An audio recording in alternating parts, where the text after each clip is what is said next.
Hello, everyone. Welcome to another edition of Southern Dirt Motorsports. I'm Steve Winstead, along with my co-hosts, Mike Luna, Randall Davis. Our guest today is Tim Hartley. We're coming to you from Northfield Vineyards in Sparta, Tennessee. Come by and check out all their products that they've got, their hard cider, wine, and all their crafts. And tell them that you've seen this on Southern Dirt Motorsports, and tell them that you appreciate their support for us. And they have been a loyal supporter from day one, and we're proud to have them. Randall, I think we need to take up where we left off. Yes, if you're just now picking up with us, we've got Tim Hartley here with us today. Tim is one of the most prominent engine builders. You may or may not have heard of him, but his engines has won a lot of races, done lots of things. He knows more about engines than I'm going to ever live long enough to learn. And he's good enough to discuss some of the things that he's applied over the years to make winning engines. And we can't forget people like Tim, people like old Mike Luna that gets all the glory when he wins these big races. Yes. Glory hog. Yes. Somebody put that power right up there in front of him so that he could do this. And old Tim Hartley is one of those guys. And Tim, if you would share with us just a little bit to get us started back again of some of the guys that you have built engines for over the years. I know there'll be too many for you to probably remember all of them, but share with us some of the guys you have built engines for. Of course, locally, a lot of the drivers locally, Mike, Larry Corey, Houston Montgomery, Perry Delaney, Orville Pittman, Shannon Elrod, Pee Wee was just in here. Oh gosh, I mean, I've got to ask you this before I forget it. Houston Montgomery, did you do a lot of his engine? No, but I needed to know this, and I'll tell you why in a few minutes. I did. I was able. Stay to build, tuned. I was able to build the last engine that Houston. Before he passed away, I was able to put the last engine together for Houston, and Houston made us a lot better people inside of it. Yeah. Well, the reason I asked that, I had the honor of driving Houston's cars some, and they were some of the most powerful cars that I got to drive, and they really torqued good coming off. I'll never forget how good they torqued coming off the turn, and quite frankly, that's where I learned about advancing and retarding camshafts. Was from him. So that's why I had to ask, was he, I thought he was building most of the stuff himself. When he got sick, he come to me and he asked me, Tim, I want one of them stroker Chevette engines, and would you put it together? And I said, if you'll come see me when you get done with your treatments, I'll assemble it right here, won't charge you a penny to do it, and I did that for him. Well, I knew Houston either was doing a lot of it himself, or he knew what he was talking about. He did. Because he taught me a lot of things, assuming I already knew them. But I didn't, and that's why I was fortunate enough to learn a lot of things. He taught a lot of people things. He did.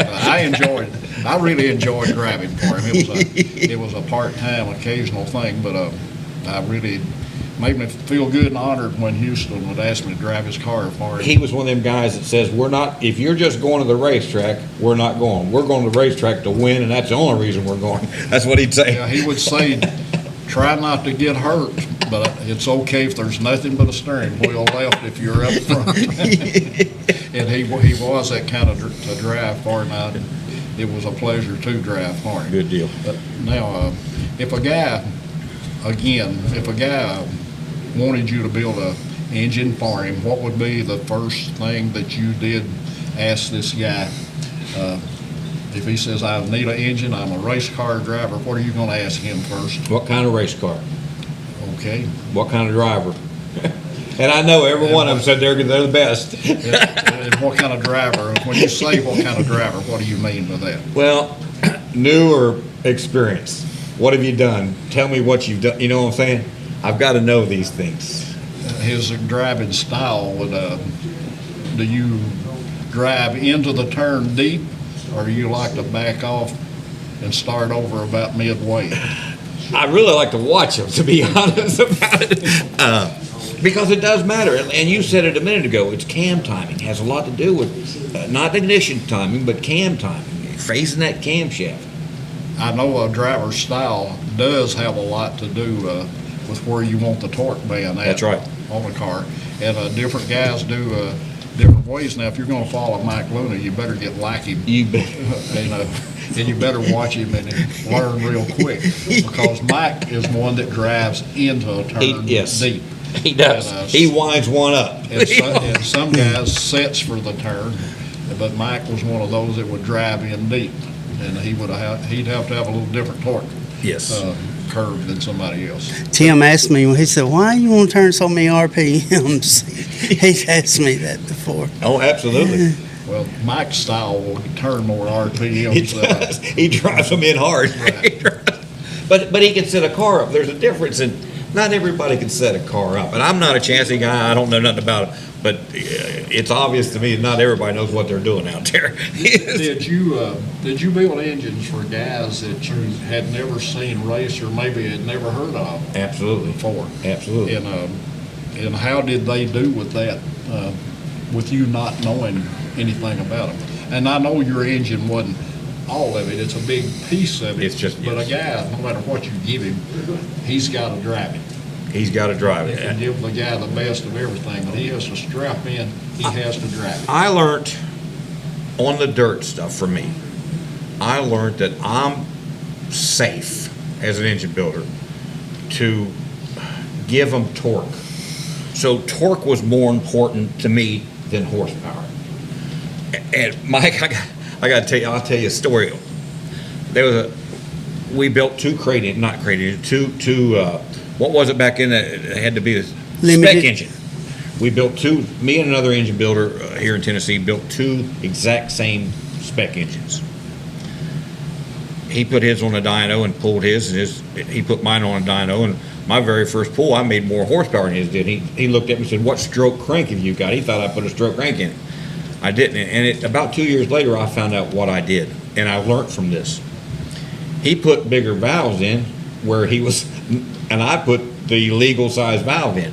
So I learned from that. Volume is more important, velocity is more important than volume. So I learned a valuable lesson off that accidental mistake there. Yeah, you can have too much volume and you can't get it moving. You can't, quick that's enough. exactly right. And that's a hard lesson for some folks to learn too, but it's a costly lesson too until you do learn it. That's exactly right. Tim, how did you get hooked up with Steve Allen? You know, that's doing some Okay. cup stuff. Steve Allen was the lead engine builder, lead engine assembler for Morgan McClure Racing, which was at the time they were winning all the NASCAR restrictor plate races, super speedways. Yeah. I think But- Sterling Marlin drove. He was Yeah. the driver. That's Yeah. exactly right. And Steve was in National NASCAR Digest about. They did a story about him as the lead engine assembler for them. And it was pretty cool. But Steve got burned out on NASCAR, doing the same job over and over, and they work you to death. And he was just getting tired of that. He wanted to branch out on his own. NASCAR is really restrictive too Yes, now, very. for sure. And so Steve came. We opened up K&J Engine Solutions, and we got a hold of Steve through our son and rep. He didn't have any machines, but he wanted to build engines. So we brought him over and figured we'd get some of his knowledge. What a great guy he was to bring over. Absolutely.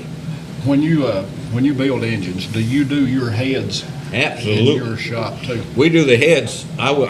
When I did these performance heads, I used to go to work like 3 o'clock in the morning and leave the phone. Nobody would call, and I could get back there on the VHS and I could do them cylinder heads, and nobody would bother me, and we could make them just perfect.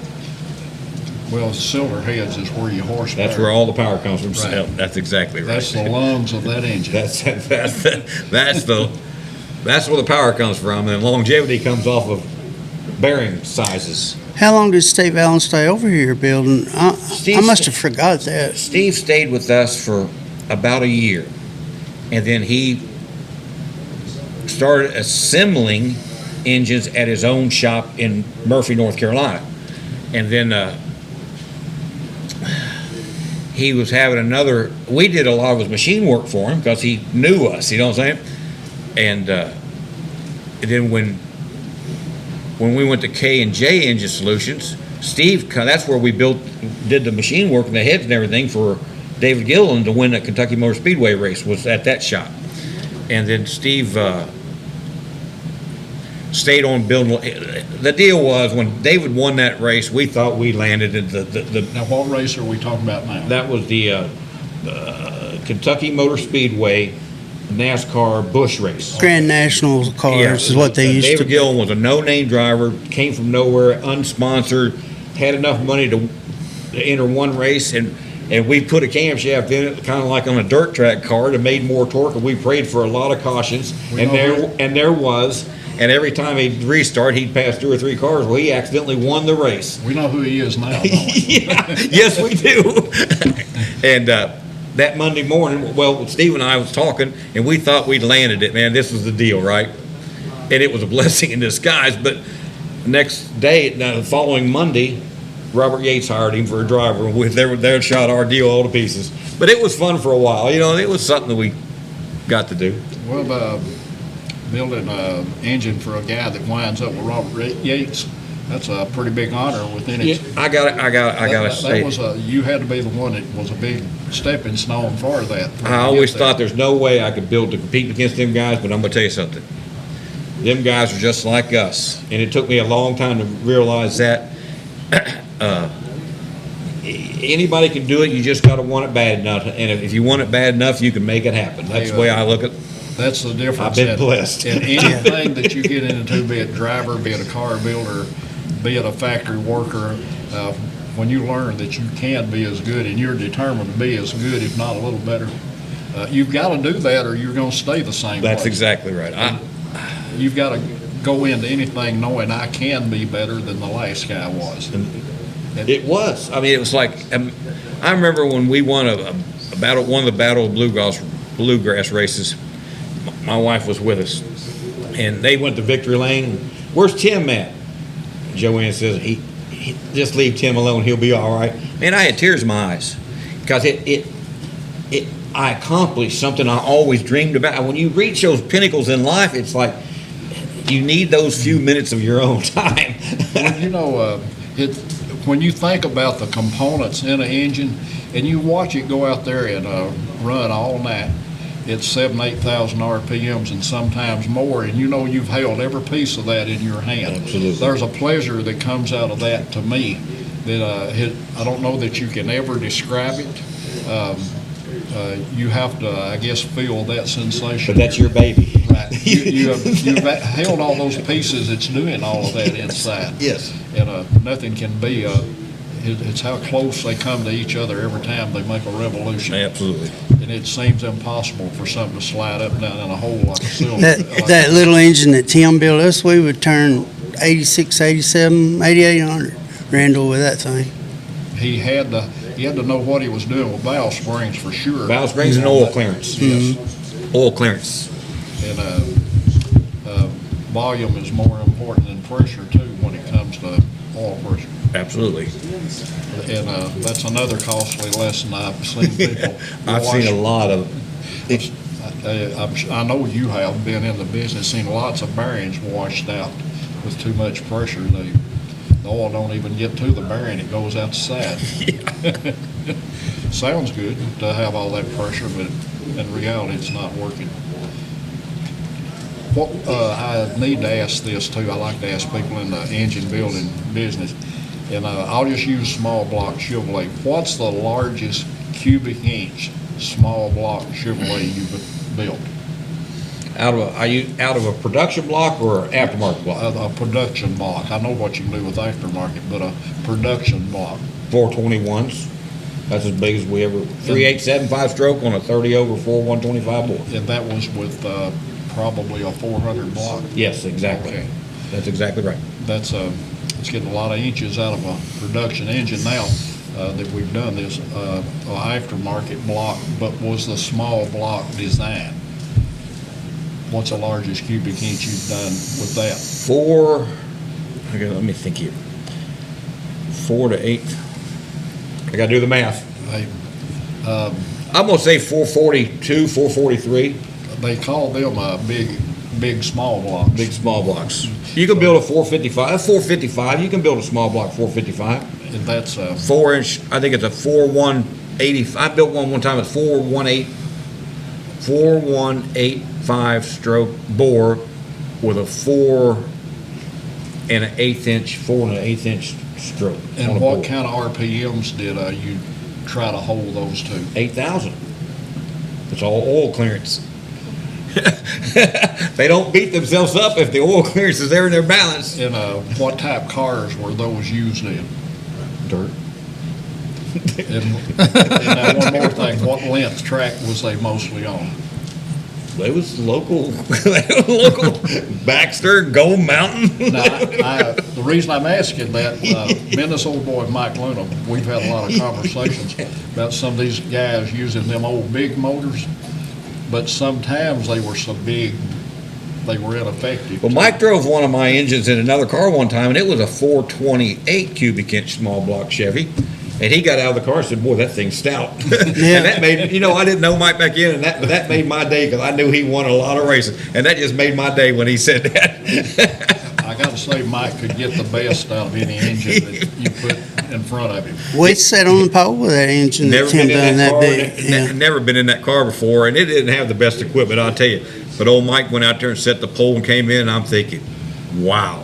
Mike was an example of one of those guys that he goes knowing I can do this or I'm going to do this. Well, that's what it takes, so And it really does take that. Yeah, we never left. And the whole time I raced, left the shop thinking we're gonna go have fun. We went to win. That's the way it We used to never work. went That's to have exactly fun. Yeah, it was a hobby for a lot of guys. Yeah. But you know what? We built engines where guys could, like Larry and those guys that budget race, and they had a lot of fun racing. So it was a fun. It's still a fun sport too.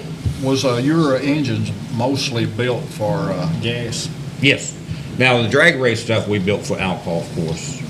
And that was a different, what, if you will, share with us some of the differences in an alcohol engine and a gas engine. Camshaft, we had to have the compression, but camshaft. You would use a lot more compression in an alcohol Yes. engine. Yes. That's, I know that's some of the things that gets misunderstood a lot of, just how much more compression you can use in an alcohol engine. I like the idea of the alcohol because it doesn't create as much heat. It's a coolant within itself. Exactly. It actually gives a combustion chamber a chance to cool That's exactly before the right. next lick. And at 8,500 RPMs, that ain't long, but, No, it ain't. but it does the job. But you use more of it, don't you? You Quite a use bit. double- Quite a bit double, more. yeah. Yeah. Yeah. I think it was a 50% Yeah. ratio It was more that crazy. you had to do your carburetor Great big- to make it work. And when we were doing it, you had to flush the lines Oh, yeah. after you every Yeah, time. because every time you're in it. It's yeah. very caustic. It's hard on internal parts. I put a piece of rubber in a pint jar of alcohol once to see, just leave it in there to see what it would do. It was okay as long as it stayed in there, but when I pulled it out and air hit it and it dried, Hard rock. turned, well, yeah, it was that, and part of it turned to Just like dust. cardboard. Yep. It did.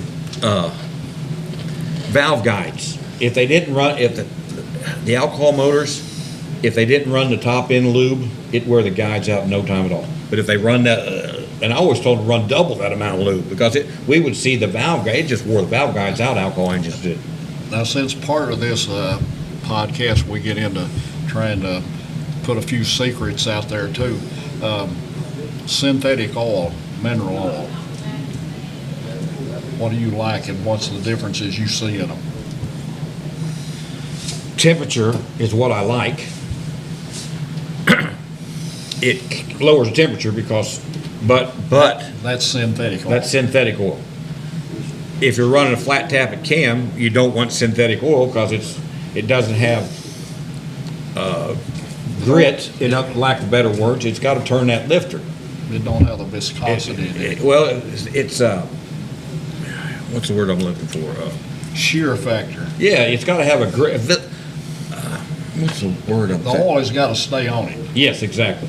But now synthetic oil will keep it cooler. Right. You know, I know that's you hear that argument, that discussion a lot. And you hear, you read commercials, you listen to commercials, And the average guy that's not been educated, that really don't know what to do. I did a commercial, a learning commercial that they taught sellers of Schaefer's oil years ago. And it was for Schaefer's oil. And we had a oil pump belt come off of one of our engines at wide open, 8,000 RPM, and he brought it in, no oil pressure, looked down, belt's gone.